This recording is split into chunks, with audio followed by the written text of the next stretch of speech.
me when I was a girl. All I ever wanted to do was travel. I wanted to be a courier or an air hostess. But it was only the clever ones that got to do that.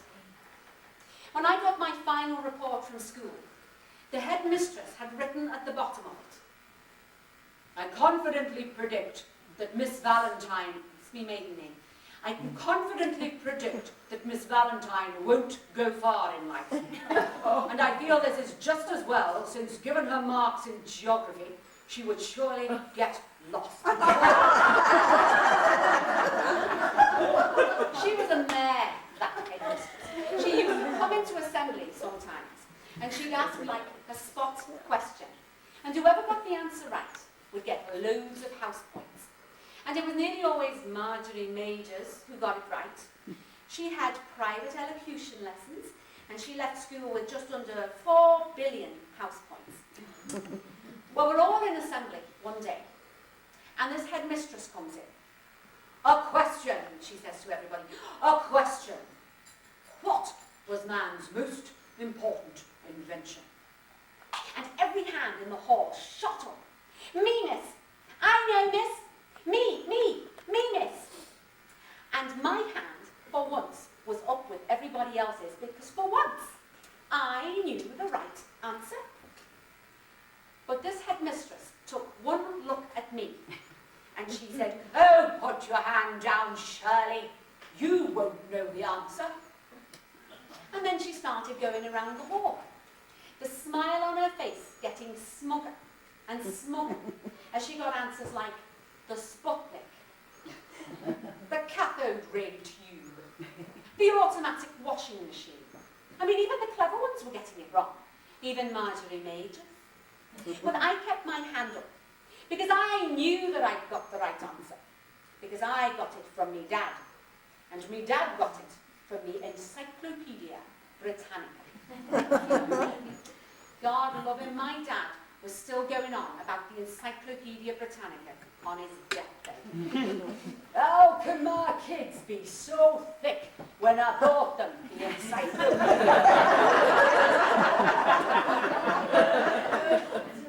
But he got loads of pleasure out of it, and he would sit there for hours and try to impress us with all these dead, odd facts. And that's why I remembered him telling me about man's most important invention, because it was so ordinary. So anyway, I'm there in assembly, right?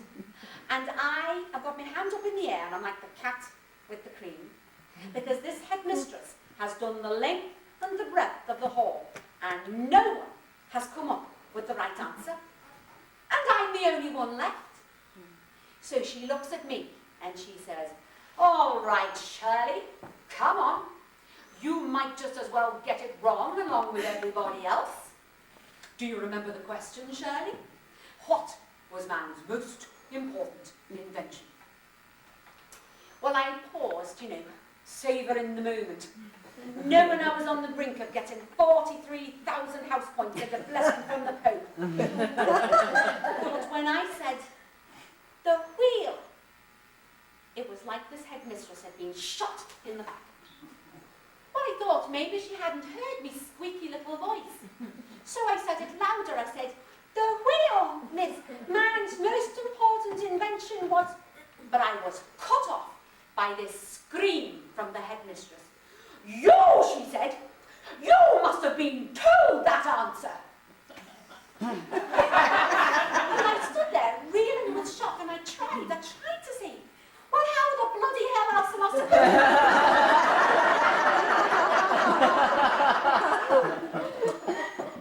But she ignored me, and she turned to the demented music teacher, and she told her to start again.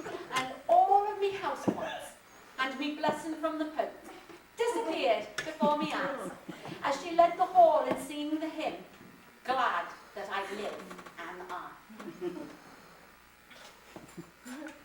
Well, I was never interested in school after that.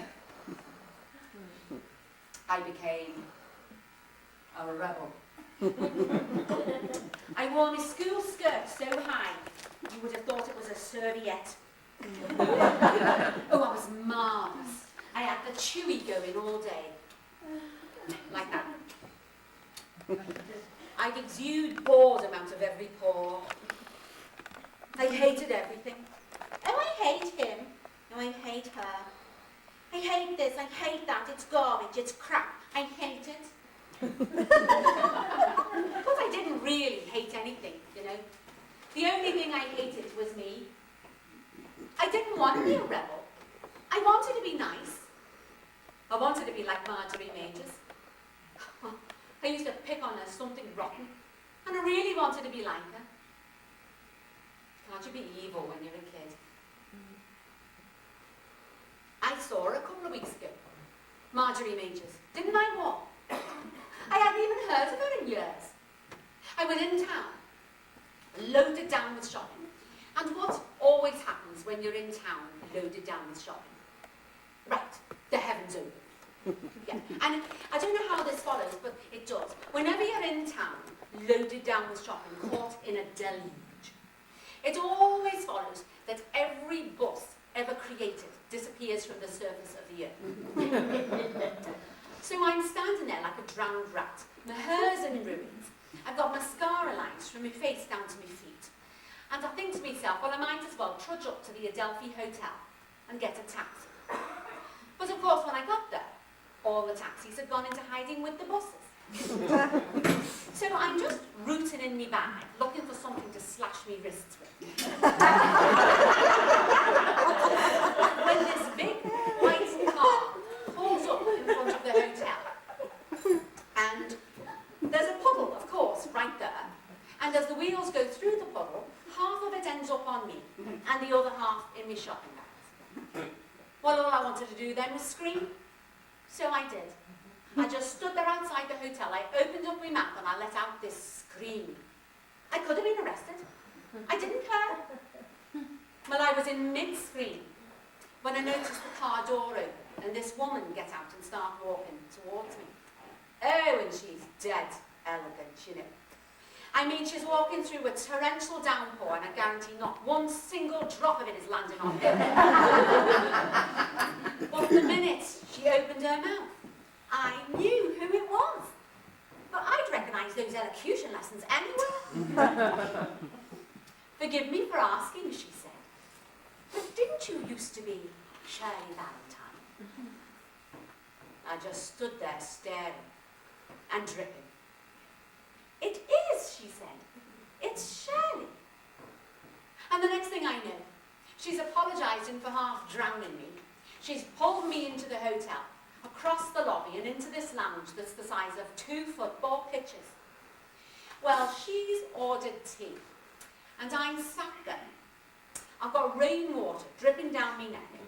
I've got carrier bags all round my feet, and I'm thinking to myself, well, you've taken a long time getting your revenge, haven't you, Marjorie? But you've got me good style now.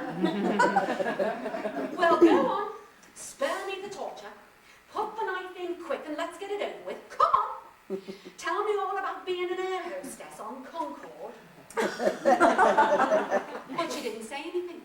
She just sat there, looking at me. Really looking at me. And I thought to myself, well, I'm not going to let her milk this. So I said, you're an air hostess now, aren't you, Marjorie? Oh, yes, I hear it's marvellous. You get to travel all over the world, don't you? And she still didn't say anything. She still just looked at me. Now the waitress is putting the tea and the cakes on the table. So I said to the waitress, I said, that's my friend Marjorie. We were at school together. Marjorie's an air hostess now. An air hostess, Marjorie suddenly says. Darling, whatever gave you that idea?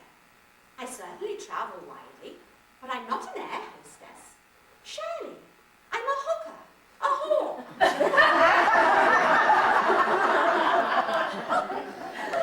Marjorie Majors, a high-class hooker? Oh, really, Marjorie, I said. And all that money your mother spent on elocution lessons. Well, now the waitress is actually pouring the tea into the cream buns. Oh, well, me and Marjorie, we had a great time that afternoon. And she didn't come lording it over me at all. She told me about the places she went on business. Bahrain, New York, Munich. And do you know what else she told me? She said that when we were at school together, she wanted to be like me. There's the two of us there at the Adelphi Hotel. One's like something out of Dynasty. The other's like something out of the Bagwash. And we're having a great time confessing that all those years ago we each wanted to be the other. It made me sad when I thought about it.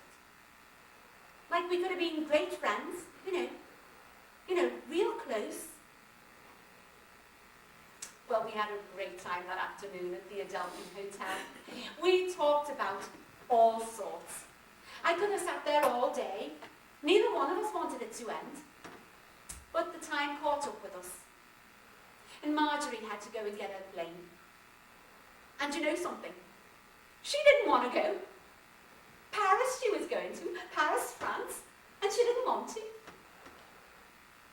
And you know what?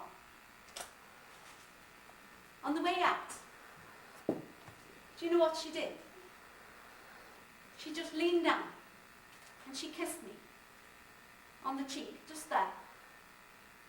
And there was real affection in that kiss. It was the sweetest kiss I've known in years. And then she leaned forward and she put her hands on my shoulders and she said, "Goodbye, Shirley. Goodbye, Shirley Valentine."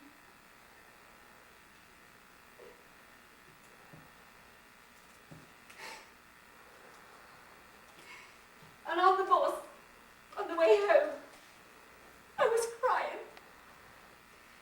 I don't know why. I just looked out of the window and these tears splashed down my face. And there was this voice in my head that said, "I used to be Shirley Valentine. I used to be Shirley Valentine. I used to be." What happened? Who turned me into this? I don't want this. Do you remember her, Wall? Do you remember Shirley Valentine? She got married to a boy called Joe. And after a while they came to live here. And even though her name was changed to Bradshaw, she was still Shirley Valentine for a while. She still knew who she was. And she used to laugh a lot. Oh, didn't she? When she and Joe did things together. They laughed together when they made this kitchen together, when they painted it together. Oh, do you remember, Wall? Do you remember when they painted you? And they painted each other as well. They had a paint fight.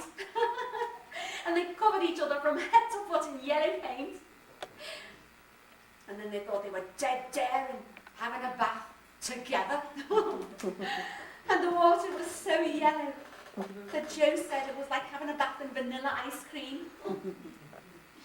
And Shirley Valentine washed his hair. And she kissed his wet head. She knew what happiness meant.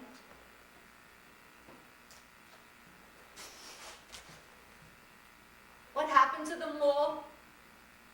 What happened to the pair of them? To Joe? To Shirley Valentine? Or was it just that nothing happened? Oh, it would be much easier to understand if something had happened. If I found him in bed with the milkman or something. But no. No, there's nothing. They got married. They made a home. They had kids. And they brought them up. And somewhere along the way, the boy called Joe turned into him. And Shirley Valentine turned into this. And what I don't remember is what day, or week, or month, or when. When? When it stopped being good. And Shirley Valentine became another name on the missing persons list.